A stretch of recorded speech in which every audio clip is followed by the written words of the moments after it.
Excellent début de week-end, mesdames et messieurs, c'est l'heure de la grande édition d'information. Merci de nous joindre pour vous informer davantage à la une de l'actualité. La mission de la SADC met fin au mandat de la mission militaire en République démocratique du Congo et ordonne un retrait progressif de ses troupes sur le sol congolais. Cette ferme décision de taille a été prise à l'issue du sommet extraordinaire des chefs d'État et de gouvernement de cette communauté. Des généraux des forces armées de la République démocratique du Congo et de la police nationale congolaise, dont l'ex-vice-gouverneur policier de la province du Nord Kivu, Jean Romial Ekouka, qui ont pris fuite devant l'avancée des rebelles de l'AFC M23 lors de la prise de la ville volcanique de Goma. Ces derniers ont été identifiés le jeudi 13 mars dernier par la haute cour militaire de Kinshasa-Gombe. Le village Bondo, situé dans les territoires de Gungu, vidé de ses habitants après des tensions avec des militaires incontrôlés, faisant des morts et des blessés, les autorités compétentes de cette partie du pays sont à pied d'œuvre en vue de mener des enquêtes sérieuses sur cette situation. Les détails dans ce journal.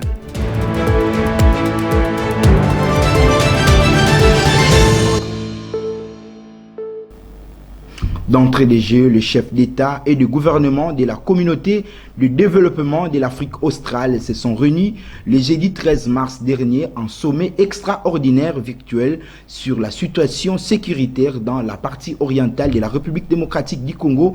En effet, cette organisation régionale a décidé de la fin du mandat de la Samir DRC et le début d'un retrait progressif de ses troupes. Les détails dans ce reportage de la presse présidentielle. La situation sécuritaire dans la partie orientale de la République démocratique du Congo était au centre du sommet extraordinaire en virtuel des chefs d'État et des gouvernements de la communauté de développement de l'Afrique australe ce jeudi 13 mars 2025. À partir de son cabinet de travail à la Cité de l'Union africaine, le président de la République Félix Antoine Tshisekedi Tshilombo a pris part par visioconférence à ce sommet avec tous ses pairs, chefs d'État de la communauté de développement de l'Afrique australe.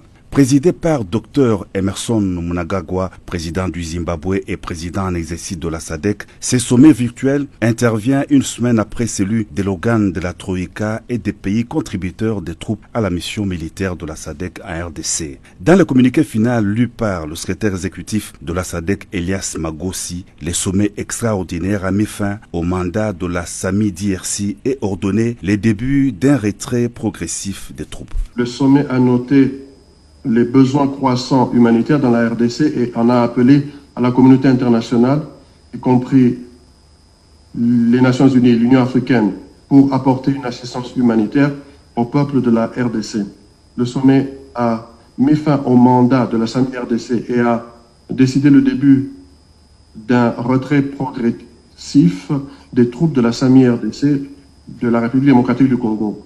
Le sommet a réaffirmé sa détermination à régler le conflit en cours en République démocratique du Congo et a réitéré son engagement à soutenir des interventions visant à instaurer une paix et une sécurité durable dans l'Est de la RDC dans le cadre du pacte de défense mutuelle de la SADC de 2003. Les dirigeants de l'Afrique australe ont renouvelé leur engagement d'apporter un soutien politique à la RDC dans le cadre des processus de Luanda et Nairobi, dont ils saluent la décision de renforcer la médiation. Le sommet de la SADC a apporté son soutien aux initiatives de paix prises conformément à la résolution 2773 du Conseil de sécurité des Nations Unies. Dans son adresse devant ses pairs, le président de la République Félix Antoine Tshisekedi Tshilombo a exprimé sa gratitude aux États membres de la SADC pour leur action en faveur de la paix et la sécurité et pour la mobilisation des pays contributeurs des troupes à la SAMI DRC, dont le courage et le sacrifice témoignent de la force de la solidarité régionale. Le chef de l'État a aussi salué l'initiative de son homologue de l'Angola, Joao Lourenço, qui a convoqué le 11 mars dans la capitale angolaise une réunion accélérée la relance des processus de Luanda et Nairobi. Prenons cette nouvelle en bref. De son côté, le gouvernement centrafricain dénonce dans son propre pays la campagne de diabolisation tendant à opposer les Centrafricains aux Congolais de la RDC par ceux qui se considèrent comme opposants au régime des Bangui. Poursuivons par cette nouvelle une série d'ordonnances présidentielles portant la nomination de nouveaux officiers ont été lus le jeudi 13 mars dernier sur la chaîne nationale par Tina Salama, porte-parole du président de la République démocratique du Congo, Félix Antoine Tshisekedi Tshilombo. Suivez cet extrait choisi par votre rédaction. Ordonnance numéro 25. Barre 168 du 12 mars 2025 portant nomination des officiers d'ordonnance de chef de l'État. Le président de la République, vu la Constitution telle que modifiée par la loi numéro 11/002 du 20 janvier 2011 portant révision de certains articles de la Constitution de la République démocratique du Congo du 18 février 2006, spécialement son article 79 ordonne. Article 1er, sont nommés officiers d'ordonnance de chef de l'État, les officiers de la police nationale congolaise dont les noms et matricules suivent. Commissaire supérieur Mayombo Mukendi Jacques, matricule 11 97 00 70 98 308. Commissaire supérieur adjoint Chibangu Chibangu Rupert, matricule 11 96 81 62 80 669. Article 2. Sont abrogées toutes les dispositions antérieures contraires à la présente ordonnance. Article 3, le directeur de cabinet du président de la République et le chef de la maison militaire du président de la République sont chargés, chacun en ce qui le concerne, de l'exécution de la présente ordonnance qui sort ses effets à la date de sa signature. Faite à Kinshasa le 12 mars 2025, Félix Antoine Tshisekedi Tshilombo pour copie certifiée conforme à l'original le 12 mars 2025, le cabinet du président de la République, Anthony Kinzo Kamole, directeur de cabinet.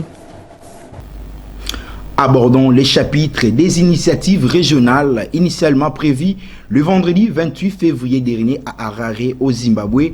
La réunion des ministres des Affaires étrangères de la communauté de développement de l'Afrique australe SADC et de la communauté de l'Afrique de l'Est EAC en sigle est reprogrammée pour le lundi 17 mars 2025. Cette initiative sous-régionale s'inscrive dans le cadre de la recherche d'une paix durable et effective dans l'Est de la République démocratique du Congo. Suivez.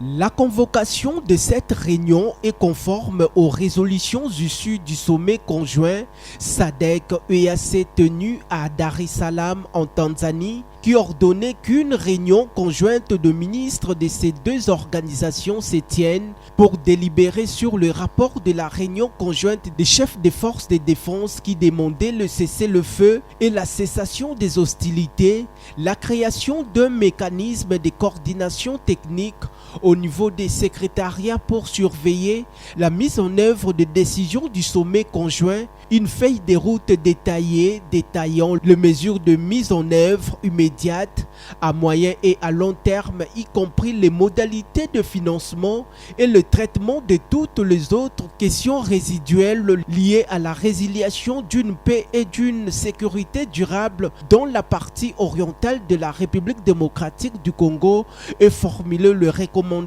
appropriées à la prochaine réunion conjointe du sommet EAE-SADC.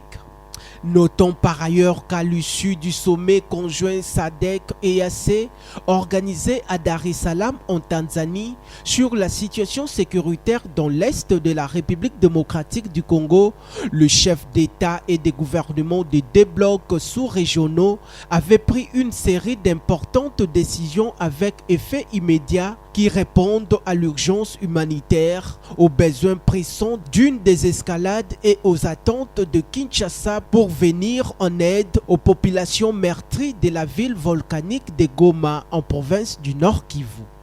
Pour l'instant, la RDC ne confirme pas encore sa présence à ces assises. Elle continue d'insister sur le cadre établi par la dernière résolution 2773 du Conseil de sécurité des Nations Unies sur la situation dans l'Est du pays, mais aussi les résolutions du sommet de Dar es Salaam. Changeons de registre à présent pour évoquer la question de la situation humanitaire de victimes des guerres dans l'Est de la RDC. Dans un communiqué publié le jeudi 14 mars dernier, le Médecins sans frontières, MSF en sigle, annonce qu'il met fin à son appui à l'hôpital général de référence de Virunga pour la prise en charge au profit des blessés, allais-je dire, des victimes des guerres, des affrontements entre les forces régulières de la RDC et les mouvements rebelles du M23. Suivez. Pour le MSF, le nombre de blessés ayant fortement diminué, les équipes chirurgicales de l'hôpital ont la capacité de prendre le relais de manière durable. Au total, il y a eu 727 blessés, parmi lesquels 818 par balle, a-t-il affirmé Maria Machako, coordonnatrice médicale de cette organisation médicale internationale. Selon un chronogramme publié par cette ONG humanitaire internationale, le désengagement complet interviendra à la fin du mois, soit le 31 mars. En attendant ce samedi 15 mars, il est prévu la fin de l'appui à la prise en charge gratuite des nouveaux cas de blessés. Et ensuite, entre le 16 et 30 mars, il y aura la continuité du support à la prise en charge gratuite de blessés encore en hospitalisation. C'est depuis le mois de janvier que les équipes de MSF soutiennent l'hôpital général de référence de Virunga dans la prise en charge gratuite de blessés. Cette période a coïncidé avec l'afflux massif de blessés pour lesquels cet établissement médical était débordé. En fin janvier dernier, les combats entre l'armée congolaise et le rebelle du M23 dans la ville volcanique de Goma et ses environs ont fait plus de 3000 morts et plus de 2500 blessés selon les différents bilans communiqués. En parlant de l'agression rwandaise sur le sol congolais, sachez que le coordonnateur national de la Convention des Patriotes pour la sécurité et le suivi des actions du chef de l'État, Félix Antoine Tshisekedi Tshilombo, COPASAS en sigle, condamne de vive voix et avec la dernière énergie cette situation dont est victime la nation congolaise. Polydor Kabeya Diboué pense qu'il faut initier des actions et des projets de développement pour soutenir le président de la République, Félix Antoine Tshisekedi Tshilombo, dans sa gigantesque vision « Le peuple d'abord ». Il est au micro de votre rédaction. La situation de l'Est, c'est la situation qui provoque en République démocratique du Congo, où nous sommes en train de voir nos frères et sœurs tués, et en train d'être sabotés par nos frères ici, qui étaient nos frères bien sûr du Rwanda. Avec tout ce qu'ils font avec les supplétifs du M23, nous regrettons parce qu'aujourd'hui, ces gens acceptent de pouvoir tuer nos frères et sœurs comme ça. Et aujourd'hui, il y a les déplacés qui sont en train de quitter la ville de Goma et la ville de Bukavu pour aller ailleurs, et même les enfants qui étaient en train d'étudier n'étudient plus, ce qui est plus grave. Et là, nous condamnons avec la toute dernière énergie. Et nous réitérons notre soutien indéfectible au président de la République, Félix Antoine Tshisekedi Tshilombo, qui est en train de faire en sorte que la paix règne dans ce coin de la République démocratique du Congo. Nous sommes plus que déterminés.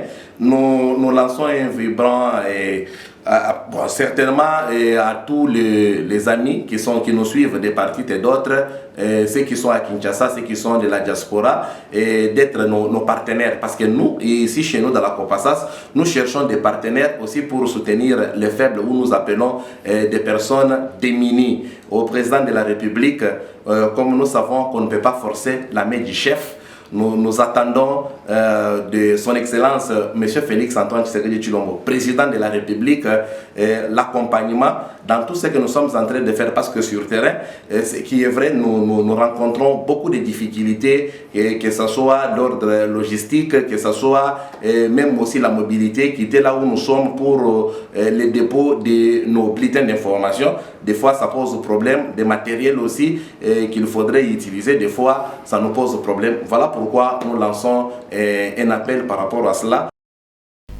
D'un dossier à un autre, le parc agricole d'Nkwadi, situé à une quarantaine de kilomètres dans la ville de Mbuji-Mayi, chef-lieu de la province du Kasaï oriental, a débuté avec la récolte de 300 hectares de maïs. Ces résultats positifs et les fruits de la promesse de financement faite par le gouvernement de la République par le biais du vice-premier ministre et ministre en charge de l'économie nationale, Daniel Mukoko Samba. Voici les détails dans ce reportage. Lors de son périple effectué en octobre 2024 dans l'espace Grand Kasaï, le vice-premier ministre de l'économie nationale Daniel Mukoko Samba avait visité le site agricole de Nkwadi, situé à une quarantaine de kilomètres de Mbuji-Mayi, le chef-lieu de la province du Kasaï oriental. Décidé à résorber la crise du maïs qui a souvent secoué l'espace Grand Kasaï chaque année, Daniel Mukoko Samba avait alors répondu favorablement à la demande du financement lui mise par le ministre provincial de l'agriculture de cette province pour accroître la production du maïs au parc agricole de Kwadi. C'est ainsi qu'au lieu de 100 hectares prévus au départ, grâce à l'appui du financement du ministère de l'économie nationale, le projet est passé à 300 hectares. La première récolte a été lancée le 1er mars 2025 en présence de Jean-Paul Mbwembwa, le gouverneur du Kasaï, et de Chantal Moulanga, la ministre provinciale de l'agriculture de la dite province. Cette dernière a rassuré que les maïs récoltés à Kwadi, dont la récolte continue à ce jour, seront transformés en farine et seront vendus à un prix raisonnable. Nous, on avait besoin de faire 100 hectares, faute de moyens. Mais quand lui-même était venu ici, il a dit non, au lieu de ça, vous pouvez concrètement faire combien, quelle superficie? Et c'est ainsi qu'aujourd'hui nous sommes arrivés à 300 hectares de maïs. Le souci de notre FEPEM est de rendre l'alimentation possible à toute la population. C'est ainsi, ce maïs récolté, notre souci est que ça soit transformé en farine. Et on va ouvrir des points de vente où les gens vont s'approvisionner à un prix raisonnable. Grâce à cette politique imprimée par le vice-premier ministre de l'économie nationale, cette année, l'espace Kasaï n'a pas pu connaître une crise de maïs, une denrée alimentaire précieuse dans cette partie du pays.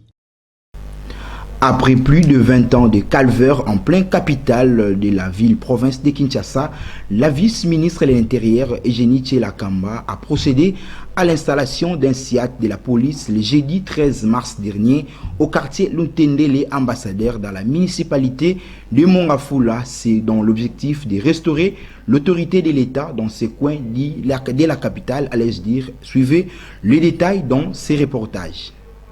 La paix et la quiétude règnent désormais au quartier Lutendele ambassadeur dans la commune de Mongafula à Kinshasa après plus de 20 ans de calvaire.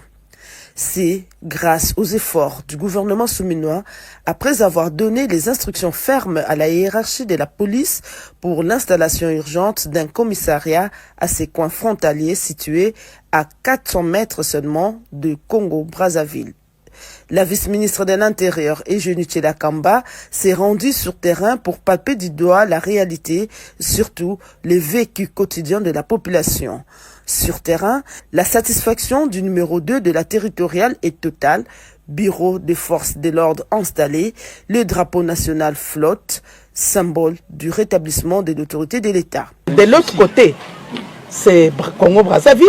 Les gens peuvent même marcher, puisque la frontière ici est trop étroite. Donc nous ne pouvons pas laisser seulement comme ça la population à l'air. Donc ne vous inquiétez pas, nous avons tout simplement installé un point chaud ici pour sécuriser tout le monde. C'est avec sourire aux lèvres que la population de ces coins a tenu à remercier le chef de l'État, Félix-Antoine Tshisekedi Tshilombo, pour le retour de la paix à cette partie de la capitale après plusieurs années. Les infiltrés se cachaient souvent dans la brousse. Avant que la police n'arrive, on ne savait à quel sens se vouer. Merci au chef de l'État et aussi à notre vice-ministre de l'Intérieur.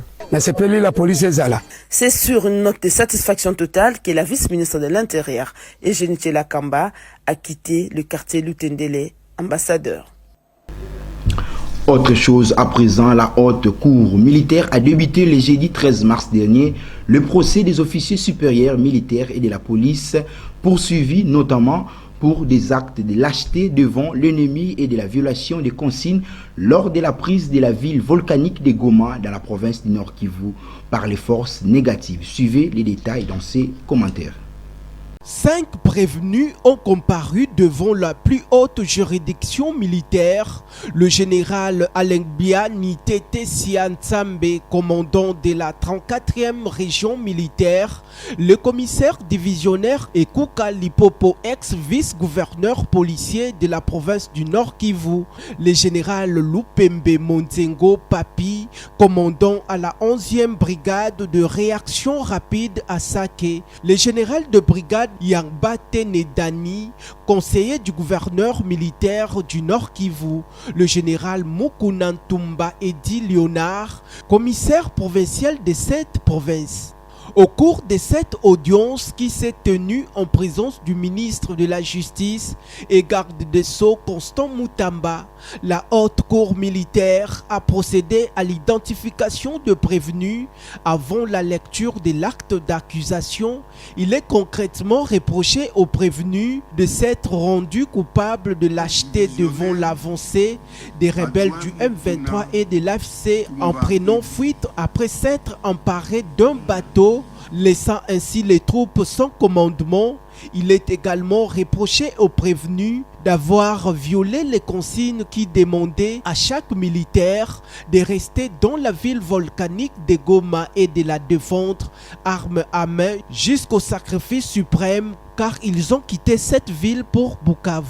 Le commissaire divisionnaire Ekuka Lipopo est aussi poursuivi pour avoir occasionné la perte d'un aéronef appartenant à l'armée congolaise lors des avancées des rebelles du M23. L'affaire a été renvoyée au 20 mars 2025 pour permettre aux avocats des prévenus de pouvoir lever copie et prendre connaissance de pièces de l'accusation versées au dossier en vue de préparer la défense de leurs clients. Le village Bondo, situé dans le territoire de Gungu, a été vidé de ses habitants dans la nuit du mercredi 12 à jeudi 13 mars dernier. Cela fait suite aux tensions entre la population et des éléments incontrôlés des forces régulières de la République démocratique du Congo. Parlons cette fois-ci de valeurs nutritives. Que savez-vous de la mangue? Suivez ces commentaires de l'équipe rédactionnelle. Fumée et juteuse, la mangue est un fruit exotique gourmand qui a des vraies vertus santé. Elle est notamment riche en antioxydants, en fibres et en vitamine C. En jus, en salade, en plat principal, en dessert, la mangue se plie à toutes nos envies culinaires. Elle est aussi très intéressante pour la santé grâce aux nombreux nutriments qu'elle contient. Elle fait partie des aliments anti-fatigue. La mangue aide à réduire la fatigue et renforce le système immunitaire. Elle participe à la prévention contre le cancer. La mangue est riche en polyphénols, des substances antioxydants qui protègent les cellules du corps contre le dommage causé par les radicaux libres et diminue la croissance des cellules cancéreuses, notamment dans le cancer de la prostate. La mangue contient de fibres digestes, dont la pectine. Ces substances permettent de réduire le taux de mauvais cholestérol et il ne faut pas oublier la présence de potassium qui favorise le contrôle du rythme cardiaque et le maintien d'une pression artérielle normale. Ces fibres solubles limitent la constipation. Elles renferment aussi des enzymes digestives qui favorisent la digestion. Retenons que la mangue se conserve dans un endroit frais au-dessus de 6 degrés Celsius, donc pas au frigo et pas plus de 2 à 3 jours car elle s'abîme vite. Prenons la page météorologique dans ce journal. Sachez que le samedi 15 mars à Kinshasa, il va pleuvoir. La température sera de 22 degrés Celsius. La force du vent oscillera aux alentours de 4 km par heure, tandis qu'à l'après-midi, les nuages couvriront la totalité du ciel. Et enfin, dans la soirée, le ciel sera un tout petit peu nuageux. La température retombera à 26 degrés Celsius, mais la température ressentie sera plus chaude, soit 28 degrés Celsius.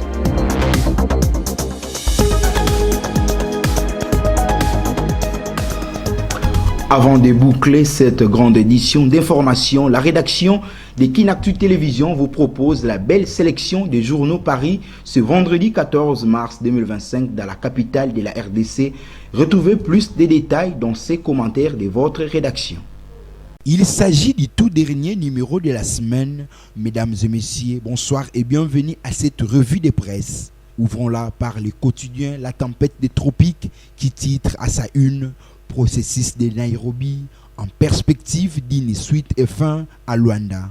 Le confrère indique dans ses colonnes « Sur base de la résolution 2773, la République démocratique du Congo est prête à entendre qui des droits face à la crise sécuritaire qui secoue sa partie Est. L'objectif ultime est de soulager les souffrances des victimes collatérales de ces atrocités. Que toute la communauté internationale condamne, sans oublier des sanctions qui visent de partout contre les Rwandais, pays agresseur de la RDC, tel qu'attesté par plusieurs rapports des experts des Nations Unies. Pour sa part, Forum des As nous informe que Louis Watoum chercherait à caser les siens dans les services sous sa tutelle. Le journal révèle dans son contenu, selon des sources, la suspension précipitée du directeur général de l'Agence nationale pour le développement de l'entrepreneuriat du Congo, ANADEC en sigle, Kizaba Godefroy, répondrait à un plan de son remplacement définitif programmé par le ministre de l'Industrie et Développement des petites et moyennes entreprises, Louis Watoum Kabamba. Luanda, prélude d'un dialogue inclusif et global, indique en manchette le tri-hebdomadaire Africa News. Le journal souligne, sous l'égide de l'Angola, le gouvernement RD congolais et les insurgés de l'AFC s'apprêtent à entamer les négociations directes ce 18 mars à Luanda. Ces échanges vont marquer un tournant d'une paix durable en RDC, mais il faudrait ratisser plus large, bien au-delà de l'AFC M23 pour s'assurer de l'inclusivité du processus. Baissons les rideaux de ces kiosques à journaux par le bi-hebdomadaire, les fax qui bombardent à l'avant-plan. Constant Moutamba et Judith Souminois méritent la révocation. Dans son tabloïd, les confrères estiment qu'en République démocratique du Congo, deux membres du gouvernement ne se sont jamais rendus ridicules devant l'opinion publique, comme c'est le cas depuis quelques semaines du ministre de la Justice Constant Moutamba et de la première ministre Judith Suminwa Tuluka. Plus rien ne va entre les deux personnalités au point de scandaliser les bonnes consciences. Pourtant, dans une équipe ministérielle, c'est le principe de la solidarité qui prime. Voilà, c'est sur cette note que nous mettons un terme à cette revue de presse, la toute dernière de la semaine. Excellent week-end à toutes et à tous. Fin de cette session d'information sur nos antennes. Vous étiez nombreux à nous suivre. Bien avant de vous quitter, place au rappel des titres. La mission de la SADC met fin au mandat de la mission militaire en République démocratique du Congo et ordonne un retrait progressif de ses troupes sur le sol congolais. Cette ferme décision de taille a été prise à l'issue du sommet extraordinaire des chefs d'État et de gouvernement de cette communauté. Des généraux des forces armées de la République démocratique du Congo et de la police nationale congolaise, dont l'ex-vice-gouverneur policier de la province du Nord Kivu, Jean Romial Ekouka, qui ont pris fuite devant l'avancée des rebelles de l'AFC M23 lors de la prise de la ville volcanique de Goma. Ces derniers ont été identifiés le jeudi 13 mars dernier par la haute cour militaire de Kinshasa-Gombe. Le village Bondo, situé dans les territoires de Gungu, vidé de ses habitants après des tensions avec des militaires incontrôlés, faisant des morts et des blessés, les autorités compétentes de cette partie du pays sont à pied d'œuvre en vue de mener des enquêtes sérieuses sur cette situation. Les détails dans ce journal.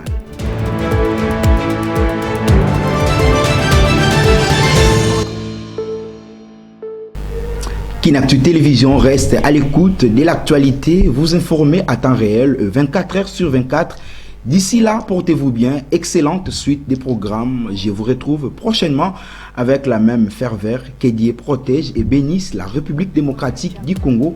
Au revoir et à la prochaine. Merci.